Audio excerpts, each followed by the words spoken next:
आकाशवाणी लखनऊ से प्रस्तुत हैं प्रादेशिक समाचार।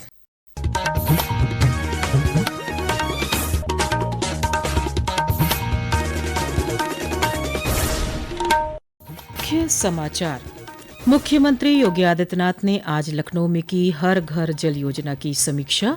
जल जीवन मिशन के तहत परियोजना के कार्यों के थर्ड पार्टी ऑडिट कराने के दिए निर्देश। प्रदेश सरकार ने प्रयागराज में महाकुंभ क्षेत्र को घोषित किया नया जिला। श्रद्धालुओं को 15 दिसंबर से मिलेगी ऐप के जरिए ई रिक्शा बुकिंग की सुविधा। किसानों के दिल्ली कूच से ग्रेटर नोएडा में दिन भर रहा भारी जाम। नोएडा, ग्रेटर नोएडा और यमुना विकास प्राधिकरण ने मांगा 1 हफ्ते का समय और अगले वर्ष 18 मई को होगी जेईई एडवांस संयुक्त प्रवेश परीक्षा। नमस्कार, प्रदेश के समाचारों के साथ मैं मनीषा पाठक। अब समाचार विस्तार से। मुख्यमंत्री योगी आदित्यनाथ ने आज लखनऊ में हर घर जल योजना की प्रगति की समीक्षा की। बैठक में उन्होंने जल जीवन मिशन के अंतर्गत हर घर नल से जल पहुंचाने की परियोजना के कार्यों के थर्ड पार्टी ऑडिट कराने के निर्देश दिए हैं। श्री योगी ने कहा कि हर परियोजना के लिए नोडल अधिकारी नियुक्त किए जाएं, जो स्थानीय जनप्रतिनिधियों के साथ समन्वय बनाकर सभी काम समय से पूरा कराएं। बैठक के दौरान मुख्यमंत्री ने जलापूर्ति के कार्यों के चलते खराब हुई सड़कों की मरम्मत का काम समय से पूरा कराने के निर्देश भी दिए। उन्होंने कहा कि जनप्रतिनिधियों से आवश्यक मार्गदर्शन लिया जाए, जिसके आधार पर विभागीय अधिकारियों की जवाबदेही तय होगी। बैठक में मुख्यमंत्री ने बुंदेलखंड और विंध्य क्षेत्र सहित पूरे प्रदेश में जल जीवन मिशन के कार्यों के बारे में जानकारी ली। बैठक में जल शक्ति मंत्री स्वतंत्र देव सिंह, राज्य मंत्री रामकेश निषाद मौजूद रहे। उत्तर प्रदेश सरकार ने प्रयागराज में महाकुंभ क्षेत्र को नया जिला घोषित किया है। ये अस्थायी जिला कुंभ मेले के बेहतर प्रबंधन और प्रशासन को प्रभावी बनाने के उद्देश्य से लिया गया है।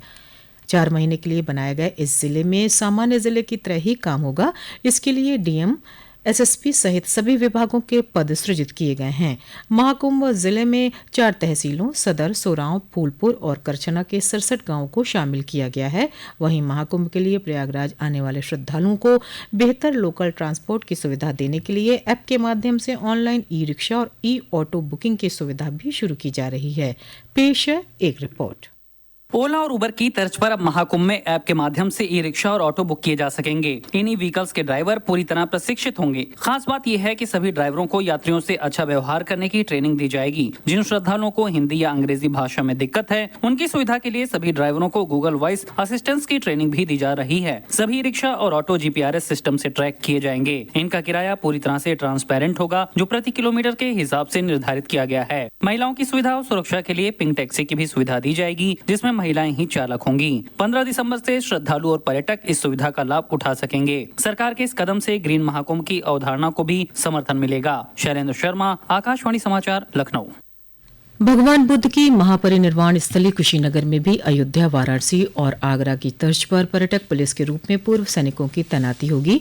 उप निदेशक पर्यटन रविन्द्र कुमार ने बताया कि इस संबंध में शासन को प्रस्ताव भेज दिया गया है। उन्होंने बताया कि पर्यटन पुलिस की तैनाती महापरिनिर्वाण बुद्ध मंदिर, माथा कुंवर बुद्ध मंदिर और रामाभार स्तूप सहित कुशीनगर इंटरनेशनल एयरपोर्ट पर भी होगी।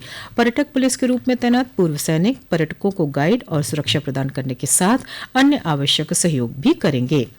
संयुक्त किसान मोर्चा समेत अन्य किसान संगठनों की समस्याओं के समाधान के लिए ग्रेटर नोएडा यमुना विकास प्राधिकरण ने 1 हफ्ते का समय मांगा है। किसानों के साथ कई घंटे चली वार्ता में यमुना विकास प्राधिकरण के विशेष कार्यकारी अधिकारी शैलेंद्र भाटिया, नोएडा प्राधिकरण के एसीईओ महेंद्र प्रसाद और ग्रेटर नोएडा प्राधिकरण के ओएसडी मौजूद रहे। बैठक में पुलिस प्रशासन के अधिकारी भी शामिल हुए। वार्ता के बाद किसानों ने प्राधिकरण के अधिकारियों की बात मानकर फिलहाल दलित प्रेरणा स्थल पर 1 हफ्ते तक इंतजार करने पर सहमति दी है। आज सुबह अपनी मांगों को लेकर बड़ी संख्या में किसानों के दिल्ली की तरफ जाने से स्थानीय लोगों को भारी जाम से जूझना पड़ा। किसानों को दिल्ली में प्रवेश से रोकने के लिए पुलिस प्रशासन की टीम ने कड़े सुरक्षा इंतजाम किए थे।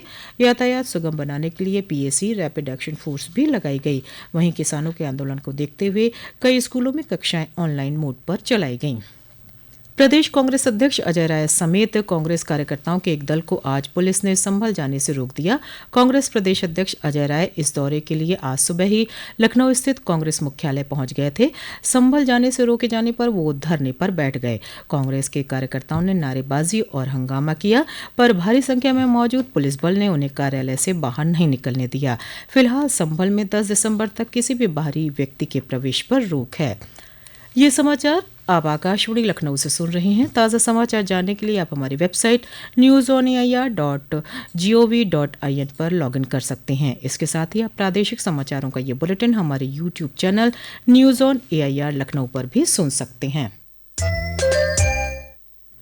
समाचारों में आपका फिर स्वागत है। संयुक्त प्रवेश परीक्षा जेईई एडवांस अगले वर्ष 18 मई को आयोजित की जाएगी। ये जानकारी भारतीय प्रौद्योगिकी संस्थान आईआईटी कानपुर के जेईई एडवांस 2025 के आयोजन अध्यक्ष ने प्रेस विज्ञप्ति के माध्यम से दी। उन्होंने बताया कि परीक्षा का पहला प्रश्न पत्र सुबह 9 बजे से 12 बजे तक और दूसरा प्रश्न पत्र अपराह्न 2:30 बजे से 5:30 बजे तक होगा। दोनों प्रश्न पत्रों को देना अनिवार्य है। प्रदेश में भारतीय जनता पार्टी के संगठन के चुनाव को लेकर आज लखनऊ के भाजपा मुख्यालय पर संगठनात्मक बैठक हुई। बैठक में पार्टी के प्रदेश अध्यक्ष भूपेंद्र चौधरी, प्रदेश चुनाव अधिकारी महेंद्र नाथ पांडे, राष्ट्रीय महामंत्री एवं राष्ट्रीय चुनाव पर्यवेक्षक विनोद तावड़े, प्रदेश महामंत्री संगठन धर्मपाल सिंह शामिल रहे। बैठक के बाद प्रदेश अध्यक्ष भूपेंद्र चौधरी ने बताया कि यूपी में राष्ट्रीय अध्यक्ष ने महेंद्र नाथ पांडे को चुनाव अधिकारी बनाया है। उन्होंने कहा कि श्री पांडे के नेतृत्व में भाजपा संगठन की चुनाव की प्रक्रिया लोकतांत्रिक तरीके से आगे बढ़ाई जा रही है। पार्टी ने लोकतांत्रिक तरीके से हम अपने संगठन की गठन की प्रक्रिया को भी पूरा करते हैं और हर तीसरे वर्ष हम लोग चुनाव करते हैं अपने संगठन का, अपने कार्यकर्ताओं को काम देते हैं। इस वर्ष भारतीय जनता पार्टी उत्तर प्रदेश ने 2.5 करोड़ से अधिक सदस्यता की है। लगभग 2 लाख सक्रिय सदस्य हम लोगों ने बनाए हैं। संगठन महापर्व के रूप में इस संगठन के गठन की प्रक्रिया को आरंभ किया है। उत्तर प्रदेश में माननीय राष्ट्रीय अध्यक्ष जी ने पूर्व प्रदेश अध्यक्ष और संगठन के मर्मज्ञ महेंद्र नाथ पांडे जी को उत्तर प्रदेश का चुनाव अधिकारी बनाया है। गिरते भूजल स्तर को रोकने के लिए ग्रेटर नोएडा प्राधिकरण ने अब मीटर लगाकर पानी की बर्बादी रोकने के लिए कदम बढ़ाया है। ग्रेटर नोएडा प्राधिकरण के सीईओ एनजी रवि कुमार ने जल विभाग को निर्देश दिए हैं कि पानी की बचत के लिए सभी बल्क वाटर यूजर्स यानी रिहायशी इमारतों में पानी के मीटर लगाए जाएं। ग्रेटर नोएडा प्राधिकरण के जल विभाग के मैनेजर प्रभाष शंकर ने बताया कि ये विशेष मीटर बैटरी से चलेंगे। ये स्मार्ट मीटर हैं जो लेटेस्ट फीचर चल रहा है अभी, एआई बेस्ड और आईओटी इनेबल्ड होंगे और ये आर्टिफिशियल इंटेलिजेंस के द्वारा गवर्न होंगे। इसमें स्मार्ट मीटरिंग में है कि रियल टाइम वाटर सिस्टम को ये डिटेक्ट करेगा और कंट्रोल रूम में ये बताएगा कि किस सोसाइटी को हम कितना पानी दिए हैं और ये विदाउट पावर चलेगा। इसमें किसी पावर की जरूरत नहीं होगी क्योंकि ये सिम ऑपरेटेड रहेगा। गोरखपुर में चल रही महंत अवैधनाथ अखिल भारतीय पुरुष कबड्डी प्रतियोगिता का आज दूसरा दिन है। इस प्रतियोगिता में देश की 12 टीमें हिस्सा ले रही हैं। प्रतियोगिता में विजेता टीम को 2 लाख रुपए और उप विजेता को 1 लाख रुपए का पुरस्कार दिया जाएगा। इसके अलावा 2 टीमों को 50-50 हजार रुपए पुरस्कार स्वरूप दिए जाएंगे। पेश है हमारे प्रतिनिधि की एक रिपोर्ट। महंत अवैधनाथ प्राइज मनी कबड्डी प्रतियोगिता में आज 9 ग्रुप मैच खेले गए, जिसमें 12 टीमों ने भाग लिया। कल नॉकआउट मैच खेला जाएगा। कबड्डी प्रतियोगिता का शुभारंभ 1 दिसंबर को खेल मंत्री गिरीश चंद्र यादव ने किया था। इसका समापन 4 दिसंबर को मुख्यमंत्री योगी आदित्यनाथ करेंगे। गिरीश नारायण चौबे, आकाशवाणी समाचार, गोरखपुर। लोक निर्माण विभाग ने वाराणसी मंडल के लिए 15 सड़कों के निर्माण का प्रस्ताव भेजा है। 268 करोड़ से वाराणसी, चंदौली, जौनपुर और गाजीपुर में ये सड़कें बनाई जाएंगी। इनकी लंबाई 124 किलोमीटर से ज्यादा होगी। इनमें जौनपुर में 5, चंदौली में 4 और गाजीपुर तथा वाराणसी में 3-3 सड़कें बनाई जाएंगी। पीडब्ल्यूडी के मुख्य अभियंता अभिनेश कुमार ने बताया कि सर्वे करने के बाद इनकी डीपीआर तैयार की जा चुकी है। प्रस्तावित 13 सड़कों का प्रस्ताव शासन को भेज दिया गया है और 2 के लिए प्रस्ताव बाद में भेजा जाएगा।